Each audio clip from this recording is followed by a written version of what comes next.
In the run-up to elections, governments usually like to remind us of all their achievements in office, and this government is no exception. You've seen queues. You've seen rising cases. You've seen pressures on hospital systems. You've seen disruption of supply chains. You've seen shortages of tests. But all those positives to one side, the PM also wants to make it clear that he understands the frustration we're all feeling with the events of this summer. It's been incredibly frustrating. It hasn't been without challenge. It hasn't been without loss. It hasn't been without frustration and difficulty and the natural anger that I know flows from that. I mean, it's great that the Prime Minister is telling us that things are really terrible at the moment, but is there any chance of him apologising for any of it? Well, I'm not a bookmaker, Sean, but the point is that Scott is simpatico with all Australians.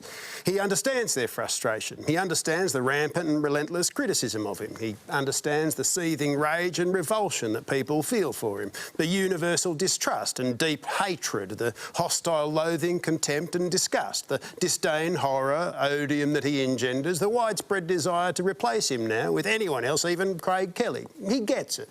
It does sound like he's in tune with the zeitgeist. Forget Grace Tame's side-eye. Look how well the PM gets on with this koala.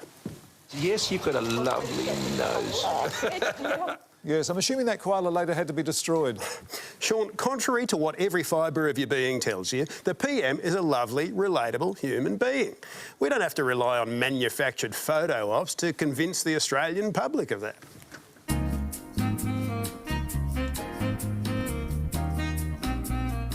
Now, apart from projecting an image of the PM, what else is important during this campaign?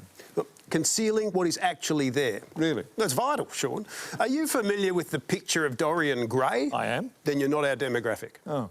You've got to be incredibly blunt to cut through these days, Sean. Well, thank you very much, Donald McKengadee. Oh, can I just ask you one question briefly about Novak Djokovic? Oh, well, that was the Immigration Minister's decision. So, apart from tweeting about it and weighing in at the beginning before he realised Border Force had cocked it up, it's got nothing to do with the Prime Minister. All right. So if it's a curry or a barbecued barramundi, fine. But if it looks like turning into a shit sandwich, he hands it over to someone else. Well, that's what ministerial accountability is all about.